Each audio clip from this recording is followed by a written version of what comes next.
Bonjour à tous, bienvenue dans cette leçon. Aujourd'hui, nous apprenons à faire le choix de la pompe. Comment faire le choix de la pompe? De façon générale, une pompe est composée de quelques parties essentielles.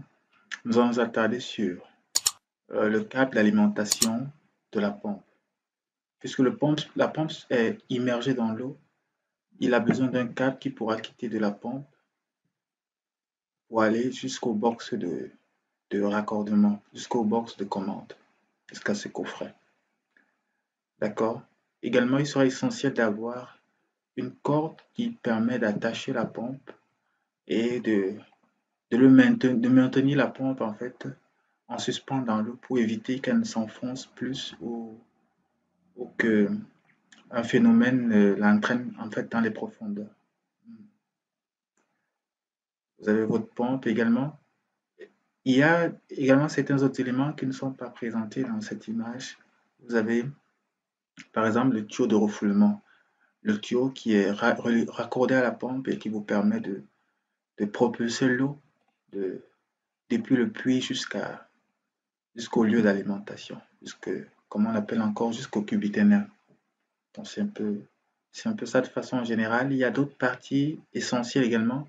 Lorsqu'on parle des pompes, on parle également de flotteurs qui permet de faire arrêter le pompage d'eau lorsque le cubiténaire, par exemple, est plein. Il y a bien d'autres éléments qui entrent en jeu. Mais pour le moment, nous allons nous attarder sur ces quelques éléments et on va continuer. Comme vous le savez si bien, nous avons des manuels de formation utiles pour votre apprentissage. Ils sont disponibles sur Amazon et pour ceux qui sont au Cameroun, ils ont la possibilité d'avoir les versions physiques. Pour les obtenir, donc, vous pouvez nous contacter via les numéros généralement que nous mettons soit au début, soit à la fin des vidéos.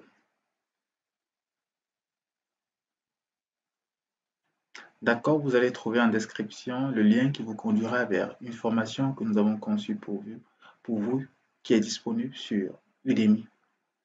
Les liens que nous partageons à la fin en description sont des liens qui sont accompagnés d'une promotion. Donc, ça veut dire que si vous achetez la formation au travers de ces liens, vous avez forcément une réduction de coût. Quelquefois, oui, la plupart du temps, je me rassure de vous mettre des liens qui ont une réduction de coût pour que vous qui êtes apprenant depuis longtemps sur cette plateforme ou bien débutant sur cette plateforme, sur notre plateforme d'échange sur YouTube, vous puissiez avoir un avantage quand même sur le coût de la formation. Vous avez également le livre Devenez technicien du photovoltaïque qui est le support de cours de cette formation pour faciliter votre apprentissage. Nous avons mis ce livre sur Amazon. Il vous suffit d'aller sur Amazon. Nous allons mettre également le lien en description qui vous permettra de retrouver le livre sur Amazon et le lien qui vous permettra de vous diriger vers la formation. Vous avez la possibilité de voir l'introduction et de voir la partie sur l'électricité de façon générale qui est mise gratuitement et le reste de la formation est payant. Donc vous pouvez d'abord regarder cette vidéo et voir si vous êtes convaincu et nous rejoindre dans la suite. Donc, à la fin de chaque vidéo, vous trouverez un exercice. Donc, au début de la vidéo, ce sont des explications. On essaie de vous amener jusqu'à la compréhension parfaite. Ensemble, on fait un petit exercice et à la fin, vous trouverez un exercice à faire depuis chez vous et vous trouverez également la correction de l'exercice.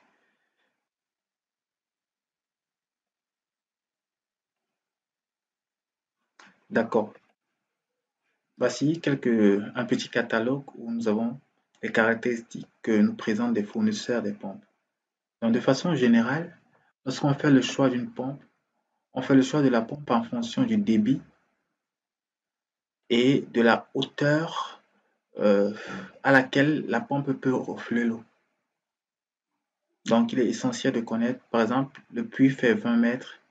Est-ce que ma pompe est capable de prendre l'eau depuis 20 mètres pour propulser hors du puits?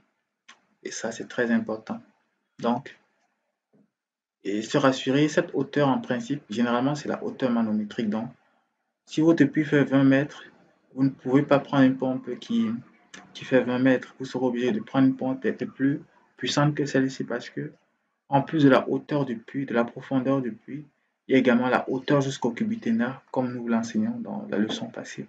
Donc, ce sont des détails très importants lorsqu'on veut faire le choix d'une pompe. Maintenant, il y a certaines pompes comme celle-ci, par exemple, qui sont données sans la puissance. Là, quand on parle de puissance, vous comprenez que on s'intéresse à l'alimentation de la pompe. Donc, durant cette formation, pas celle-ci en particulier, mais les étapes futures, vous apprendront comment calculer, euh, en fait, à partir de ces deux éléments, comment obtenir la puissance de la pompe. Comment déterminer la puissance de la pompe en utilisant le débit. euh, Si on a tout simplement le débit, pas forcément le débit de la pompe, mais le débit et la hauteur manométrique, comment faire pour obtenir les caractéristiques de la pompe que nous aurons besoin sur le terrain et comment évaluer donc la puissance en termes de panneaux, de batterie, la capacité et type d'onduleur, tout ce qu'il faut pour réaliser cette installation. Comme vous remarquez, la plupart des pompes donc viennent avec directement leur box de commande. Donc, il n'y a plus trop grande chose pour le moment à faire dans les systèmes de pompage, surtout solaire. Vous avez juste besoin de savoir quelle est la pompe adaptée pour votre système et quel est le système solaire adapté pour faire fonctionner cette pompe. Quels sont les dispositifs de protection supplémentaires qu'il faut ajouter pour réaliser notre système de pompage. D'accord? Dans le cadre de cette formation, donc, nous allons essayer de vous montrer un petit exemple du choix d'une pompe. D'accord? On va entrer encore dans ces quelques explications. Le choix de la pompe se fait principalement en fonction du débit. C'est la quantité d'eau que la pompe peut fournir durant un intervalle de temps donné en pompage solaire. Q est exprimé en mètres cubes par heure, ou en mètres cubes par seconde, ou en mètres cubes par jour. C'est grâce au besoin total de la maison qu'on peut savoir quel débit de pompe choisir. Donc vous avez fait votre évaluation des besoins d'eau comme nous vous avons appris précédemment, et puis vous regardez combien de mètres cubes est-ce que cette pompe peut faire monter par heure. Quelle est la pompe la plus adéquate, par exemple, pour réussir à faire pomper mon eau en 3 heures? Pour faire remplir mon cubiténaire en 3 heures, pour remplir mon cubiténaire en 4 heures, pour remplir mon cubiténaire en 5 heures. Vous avez déjà la taille du cubiténaire, peut-être qu'il fait 6 mètres cubes ou 10 mètres cubes. Il faudrait une pompe de combien de mètres cubes par heure pour pouvoir remplir ce cubiténaire en un certain nombre de temps bien sûr bien défini. Et nous apprendrons à le faire dans la suite. Également, un détail important, la hauteur manométrique. Nous l'avons déjà défini, nous le redéfinissons encore, c'est la hauteur que l'eau va parcourir du puits pour le récipient plus les pertes d'eau en chemin. Nous avons un besoin total en eau de 1400 mol. Ça, c'est un exemple comme ça qui provient certainement de la vidéo que nous avons présentée la semaine dernière.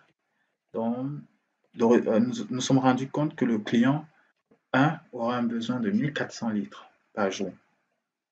Pour cela, on a essayé de définir un nombre de jours qu'il faut au minimum que, en fait, un niveau, comment dire, un nombre de jours d'autonomie d'eau. Puisque là, on ne va pas s'intéresser à l'autonomie en termes d'énergie, de capacité, de batterie, tout ce qui va avec, mais plutôt une autonomie d'eau.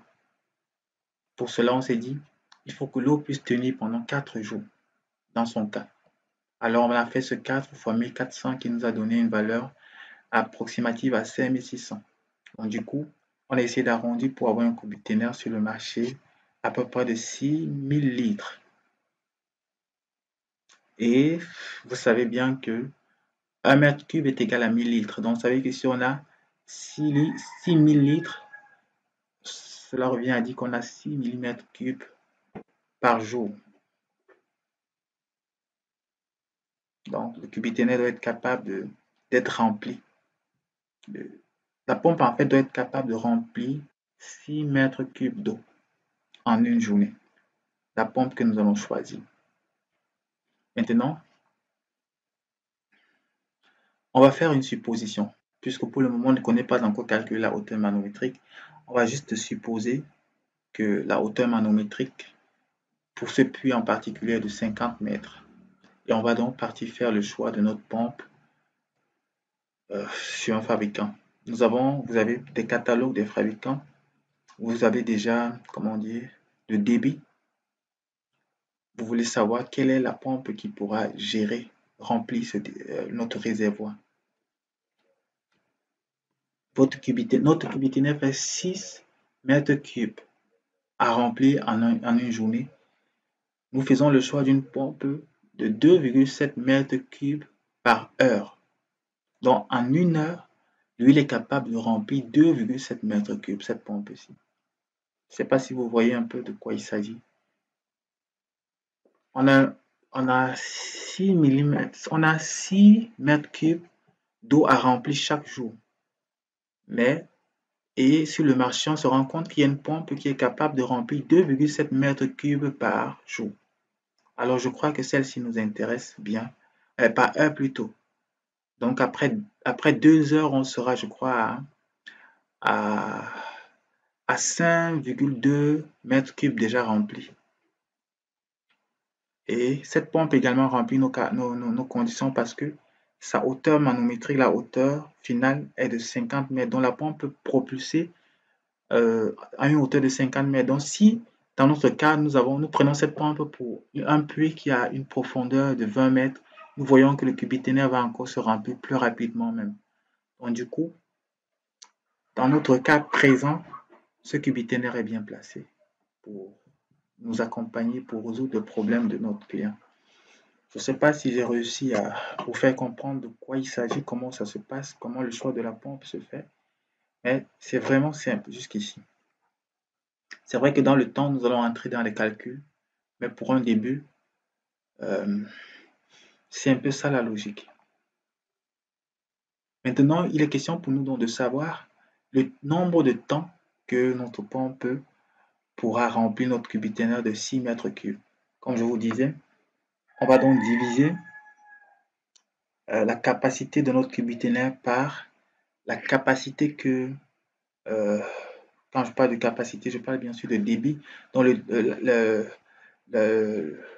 la contenance du cubiténaire par le débit de la pompe en une heure, ce qui nous permet donc d'obtenir 2,22 heures. Donc ça veut dire que 2,13 heures à peu près par 2 heures 13 minutes autant pour moi par jour. Donc ça veut dire que lorsque vous allez lancer votre pompe, après 2 heures 13 minutes, vous allez venir trouver que votre cubiténaire est rempli. S'il y a un flotteur, automatiquement ça va s'arrêter. Sinon, vous serez obligé d'être à côté pour arrêter une fois que votre cubiténaire est rempli. Donc, dans ce cas, la pompe est très adaptée. Il est essentiel de savoir que lorsque vous faites le choix de votre pompe, il faut toujours vous rassurer que quand vous allez faire ce calcul, que vous ayez un temps de remplissage inférieur à 5 heures de temps. Vous savez que l'ensoleillement, généralement, est très bon. Généralement, c'est de 8 heures jusqu'à peut-être un truc comme 16 heures comme ça que l'ensoleillement est bon. Donc, il faut toujours se rassurer que votre pompe soit capable de vous remplir votre cubiténaire dans cet intervalle de temps. Là, on parle des pompes, des systèmes de pompage au fil du soleil. Mais dans le cas où vous avez un parc à batterie solide, effectivement, si le système n'est pas capable de remplir en 5 heures de temps, les batteries pourront prendre la relève à un moment donné où en 8 heures, les batteries vont gérer. Donc, si vous êtes au fil du soleil, rassurez-vous que votre système peut remplir votre cubiténaire le plus tôt possible. Pour aujourd'hui, je crois que nous avons abordé les questions que nous voulions aborder ensemble. La prochaine fois, nous allons entrer proprement dit dans quelques calculs qui nous permettent de connaître la puissance d'une pompe parce que on ne peut pas déterminer les caractéristiques du système solaire qui doit alimenter une pompe si on ne connaît pas, on n'a pas une estimation de la puissance de la pompe. La pompe propulse l'eau parce qu'elle a un moteur. Quelles sont les caractéristiques de ce moteur? Et c'est au travers des calculs, quelquefois, les fabricants de pompes ne nous donnent pas parfois la puissance, mais au travers des éléments tels que le débit, la hauteur manométrique, et quelques autres éléments, nous pouvons parvenir à obtenir ces indications qui plus tard nous aideront à faire le dimensionnement de notre système de contraste. D'accord? Ne manquez pas de vous abonner, de liker, de partager pour permettre à d'autres personnes de bénéficier de ces contenus. Également, ne manquez pas d'aller en description pour bénéficier des promotions que nous faisons par rapport à la formation disponible sur Udemy.